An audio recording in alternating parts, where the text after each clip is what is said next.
સાહેબ આપણે ભારતના લોકનૃત્ય યાદ રાખવા હોય તો કેવી રીતે યાદ રહે?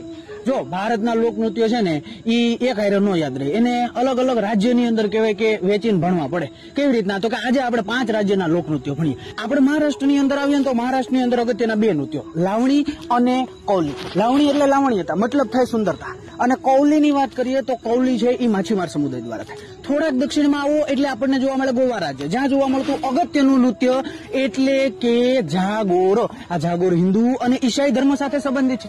થોડાક દક્ષિણમાં આવશો એટલે કર્ણાટક રાજ્ય. કર્ણાટક રાજ્યની અંદર અગત્યના 2 નૃત્યો, યક્ષગાન અને તો કે ભાઈ અહીંયા આપણને બીજું અગત્યનું નૃત્ય જોવા મળે છે, નામ એટલે પટ્ટા કુનિયા. આ યક્ષગાન છે એમની અંદર ગીત અને નૃત્યનું મહત્વ છે.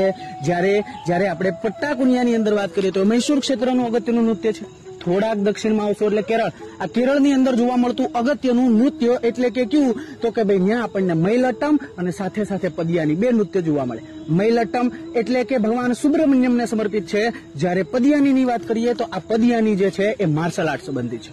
મિત્રો તમિલનાડુની અંદર આવશો તો તમિલનાડુની અંદર અગત્યના 2 નૃત્યો. ક્યાં? તો કે ભાઈ ત્યાં આપણને જોવા મળે છે કુમ્મી અને પુલિયા અટ્ટમો. હવે આ 2 નૃત્યોની વિશેષતા તો તમે કોમેન્ટમાં જ જણાવશો, તો જણાવી દો ફટાફટ.